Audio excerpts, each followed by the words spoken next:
What's going on, everyone? My hands are in a ton of pain because I beat Gradius yesterday on NES after 2.5 weeks of giving it a go, and I've got to adjust my plan to beat games, tackling plan, backlog plan for the year as a result. So I want to take the time today just talk a little bit about my experience, maybe even just so far this year, 2025, playing games. It ended up being the seventh game that I've beaten so far this year, here in April, and go ahead and adjust this little plan here, and have you all check out, how I do things like that. So, Gradius. On my birthday, I last year, what I decided to do was to use that opportunity, something I'd never done before, to pick a game, like a shorter game that I thought was maybe doable in a day. And so last year I picked Metal Gear, the original one on MSX. I had it on Metal Gear Solid 3 has an edition Subsistence, where you can play the original MSX version. So I thought, perfect, shouldn't take me too long. And basically, I told my wife, like, I'm going to wake up, I'm going to play from the time I wake up in the morning, have either food ready or order food for breakfast, lunch, and dinner, and just use my day to go ahead and try and beat that game. And I came pretty close. I got to near the end of the game, but I got stuck at a particular part that just wasn't adding up, but wasn't making sense to me, Metal Gear. And I ended up beating it just a few days after. So again this year, I thought, all right, let's play and let's do the same thing. And my plan was to do Gradius. It's 6 stages, NES game. I thought, yeah, we could definitely get through this in a day. And by the end of the day, I don't even remember if I progressed past the third stage. I mean, we're talking, realistically, probably 8 to 10 hours of playing. It was a pretty brutal experience. And I've beaten some shmups, shoot 'em ups, whatever people like to call them. I typically like to call them shmups, but in my day, I've beaten Soldier Blade, I've beaten Life Force on NES, I've beaten Blazing Lasers, a few others as well. But every time that I get into one, I just find all over, it's like you're learning the whole genre all over again, this whole genre of games. So I was finding that out with Gradius, and I ended up finding it immensely challenging. 2.5 weeks later, finally got through it yesterday. My hands are just it's one of those games you can't hold down the button and have it shoot. You got to tap tap tap tap tap to really get the maximum um, shot ratio or whatever out of the Viper, as it is in that game, the name of the ship. So whew, finally got through it yesterday. It's the seventh game beaten. As I've talked about before, this is my basically backlog plan for 2025. And I've talked a lot about how you got to keep these plans very flexible and be okay. You want to have. I personally like having the year more or less mapped out all the way until December, but then adjust as plans change. I did not plan to beat Gradius prior, and it was just something where I thought, oh, birthday day, let me pick a short game, get through it. In hindsight, I probably should have picked like Super Mario Bros. 2, would have been a lot more fun. And I did enjoy Gradius, but I just think, a game I probably could have gotten through in a day, and had a little bit more of a fun experience than a grueling experience. But hey, it is what it is. So I'm going to pop really quick over to the beat games so far this year. One video that I've been wanting to do, and I probably will do at some point, if people would like to see, is kind of years in review. So I don't want to review too much this year because I'd like to do more in-depth um, reviews where I actually talk more in depth about my experience, why I think a game is good or not good, or what that ended up being like. So these are the 7 games that I have beaten so far this year, officially seen the end credits or gotten through. So start off the year with finally getting through all of the Telltale Definitive series for Walking Dead, my first Telltale experience, and I played that with my wife. We kind of like took turns over the chapters, handing the controller to each other, kind of talking over the different decisions to make. Really, really enjoyed that. Elden Ring is probably its own video. It's the second FromSoft game that I beat after doing Bloodborne a couple years prior. after getting through Bloodborne, I had said I'm never doing another one of these again. I just didn't have the best experience personally, but my brother really is quite a big fan of them. Got into Elden Ring, was like, come come on in, let's play together, let's team up on some of the fights. Those ended up being honestly some of my favorite parts of the game was when we did team up. But I did play through a lot of like the solo, the story bosses solo. So anyway, I think that's for its own video. I enjoyed the game overall for what it is, but it's really just not my type of game. And so discovering that I think is a valuable thing. You know, have these experiences with these games and know like, yeah, it's really not for me or whatever the case may be. Metal Gear Solid 2 was next. Man, it took me forever to get through this one. I had even started it, I think, a year or two prior and just not gotten all the way through it. So glad I did. Once I beat it, I ended up actually looping through it again. There's so much that happens at the end of the game. It's so crazy. It's crazily written. Feels so relevant to nowadays. Uh, just honestly a brilliant game. I really can't speak much highly of it than I kind of already am. But like I said, I'd like to go in depth on a lot of these in a future video. So quickly there, I got through Nier. The original one I played on PS3. I think in hindsight, I probably would have played Nier Gestalt and then played it back to back. Well, maybe back to back, maybe not necessarily with Automata, just because with Nier, there's a reason why they have the sort of brother relationship, brother sister relationship instead of father daughter. But I, in the end, didn't know anything about that, about the original intention, and so I just played the game as it was, not really knowing anything of that. I love Nier. I thought, there are moments where it's kind of like an okay game, but when it all wraps up, I got all the way through to ending D. Um, I wasn't even sure that I was going to do that, but it really pushed me to do that, and it's brilliant. It's uh, yeah, so an experience that is not something that I've ever really had before. So I value that a lot when I play these types of games. Astrobot was awesome. My daughter was playing it along with me, and so we basically got to the final boss on the same day, and then she beat it first. I watched her go, then I did my go, and that was awesome. Astrobot was a total blast. Shortly after that, listen to a podcast occasionally called the NGP, New Games Plus podcast, and so it's a podcast my brother introduced me to. And they picked this game, Tales of Venture, as their game of the week. They like have a master list, roll randomly, and play the game that they choose that it rolls on. So it was Tales of Venture. So I thought, oh, I have this. Why don't I actually give it a go? It'd be like the first time I can actually play a game at the same time that they're playing it. Pretty solid little game overall. Not super crazy special, but had some really cool ideas, kind of like a gated exploration Metroidvania, as people like to say, type of game. So that was cool. And then Gradius just yesterday. Whew, man, it feels really satisfying to finally say that I beat it. But I'm wondering as I'm getting older, here in my late 30s, like, am I really gonna play through like these shmup type games where this motion is required of me constantly? Like, it's pretty taxing to just keep hitting the button in that way. But hey, is what it is. So put it on the Beat Games list, and I'm going to go back over 2025. So for this year, because I need to make some adjustments according to the plan.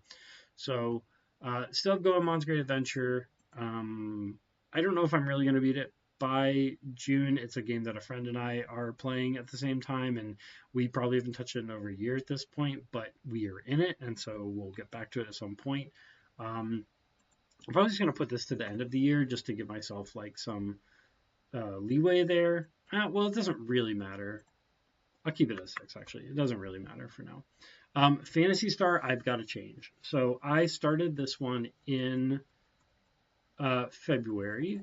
I think I can get it done this month. This month we are going to use our spring break time to go visit, to go out of town, so I won't get the chance to play it for a week of this month, but I think I can get through it over the next couple weeks.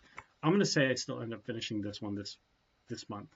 This one I'm less sure of, and this was not on my list prior. After beating Near, my wife is playing Pokemon Scarlet on the TV, and I like to give her the, even though she's playing on Switch and she could play handheld, I enjoy seeing it on the big screen too. So I thought, let me pick a handheld game. Actually, I didn't have one on the list. In fact, I didn't have any games that I would play on our big TV out in the living room, or um, I had like this range of PS2 and NES games, which I play in here, which is kind of like a working game room. So I opted to pick this one up. I had been thinking about it from time to time in years prior. I've had it for quite a few years. I know it's kind of like a pseudo predecessor to the Bravely Default series, kind of has some of the uh, origins of the ideas in that one. And so I did end up starting it in March. I actually have done that. The A is for active, just so I can easily filter these. If you This is your first time seeing these videos, I've got the name of the game here. Obviously, just put A for active if it's actively being played. That way I can easily filter those games. The kind of average length, like short is like under 15 hours, medium is like, you know, maybe 15 or 20 up to call it 40 or 50 or so. And then long would be anything that's like the 40, 50, 60 plus range. So it kind of varies, but that gives you an idea at least of how I kind of plan this out. So I'd make sure I have enough time. And then I've talked before in other videos about doing the hours short and hours long stuff. Those videos are really long. I do a lot of research to actually try and get these estimated numbers. What I will say, and I want to say quickly about the games. So I think Near and Tails Adventure. Um, I think I had Near at like 50 to 60, and I had Tails Adventure at like 10 to 15. I like nailed it. I did Tails Adventure. I think it was almost exactly. It was like 13 hours, and Near ended up being like 59 or 58 hours. It was like these are the reasons why I do these estimates, because they do help. And ultimately, even if I get one wrong, it gives you it's better to have that rough estimate to see, like, can you actually beat the games that you have, or is it not a realistic goal or not? If it isn't a realistic goal, if it's not something you care about, whatever, it's all good. So but if it is, then that's awesome. That's something that you can work towards. Gradius, I was way off. I think I put like, I think I estimated 20 to 25 hours. I just think shmups, you have to really learn those levels inside and out. I don't know how much time I put over the past 2.5 weeks. I could probably look on the Wii um, and look at how much time actually ended up getting spent on those games. I it's probably double that, honestly. Maybe even a little bit more. I mean, learning those levels was immensely challenging for me. So, uh, yeah, I was off on that estimate by quite a bit, but that's going to happen. Anyway, so I made this adjustment here. So the question is, can I beat Four Heroes of Light this month? So the good thing about this one is I am going to be playing it, but this is the game I can take on the road with me. But it's a little bit difficult because the way that I take it on the road, it's like sometimes I'm in that mode where I'm on vacation and I have the time and I can play through these types of games, but not all the time. So I'm gonna be we're early in the month. I'm gonna be optimistic and keep it as April. But I don't know how realistic that will end up being. So I'm gonna keep it for now. Now, this is where I need to make some major changes here. So Echo Junior has been in here for a while because I've just thought it's going to be a quick one. I didn't really love the first Echo. I could just go ahead and knock this out. It's on the PS2 Genesis collection. It's possible that I could maybe in between some of these games, pop it in and get through it in a day or two. But I'd really like to focus on these RPGs. I really would probably only do it if I finish Phantasy Star maybe early in the month and I have a little bit of time. So the question is, like, am I really even going to touch this one? And the problem is the way I'd earmarked out this month was I was going to plug in the NES and play through a couple games on the NES. I haven't had the NES plugged up in I can't remember when. I think I tried to play through Gyrus like 2 years ago. So it's been a while. Um, Obviously, I didn't do God of War 2. I did not start it in March, so I need to make that adjustment as well. I'm going to go ahead and make some tough cuts here. Echo Junior's in the back of my mind. It's something that's possible. I could just like flick it on one day if I get through Phantasy Star, but I'm actually, if I get through Phantasy Star, I think I'd rather do something else other than this. So I'm actually going to delete this. I'm going to delete Final Soldier as well. Lesson learned about playing through a shmup.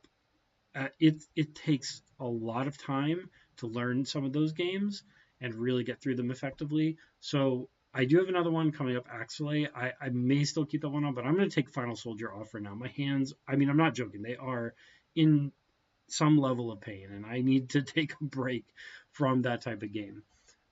So I obviously didn't start God of War this month. I don't anticipate that I will. Let me put this in. I do want to play it because I want to get to 3 and then I want to get to the PS4 games. Let me see if I adjust that. Now,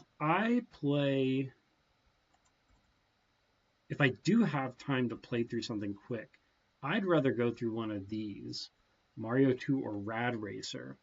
And the question is which one?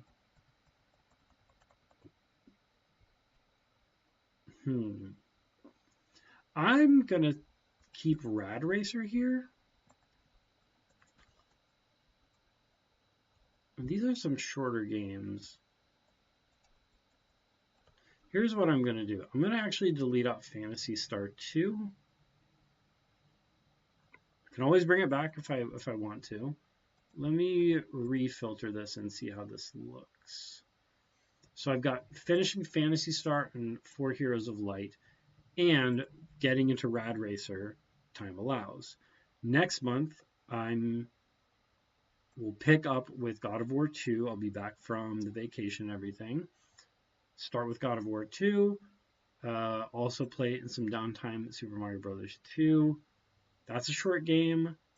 Axelay, my understanding is it's a little bit easier to learn. I'm going to be optimistic and say that I can do that.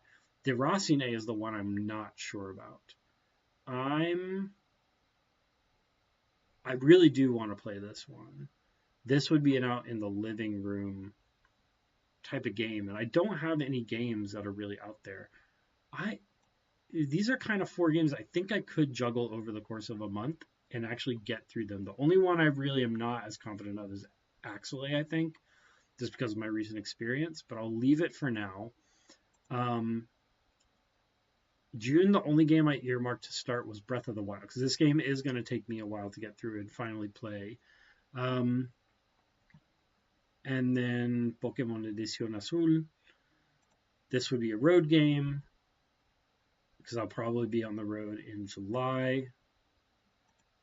Okay, I think I can leave the rest of the month the way it is for now. I think I have like a pretty crazy ambitious September lined up, but I'll keep it like that for now. Let's see what this ends up adding up to. Now, if I do Goemons as well, actually, why am I doing it this way? I just want to do count. It's column 2, row 2 up to here. 24 games. I've beaten 7. That would put me at 31 for the year. That would match my best year, and I think it's still possible. I don't know. I mean, plans always change. That's the point of doing a video like this, is being flexible with your changes, and I'm going to leave it for now. I think since the last time I chatted on here, I did add a game, so I'll quickly mention that. I try not to, but you know, it happens sometimes. I was in a store. I was asking a question about some repairs that I was looking at, and I felt bad just coming in and asking for a repair, and I was like, maybe I'll pick up a quick game here. So I got Ni no Kuni, Wrath of the White Witch. So that actually took me, that added an additional game for the year. But I think, yeah, overall this looks, this has been the year. So I think this looks pretty good. And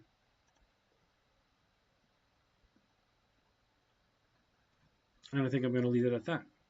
So if you stuck all the way through, really appreciate your time watching the video. Thanks for checking it out.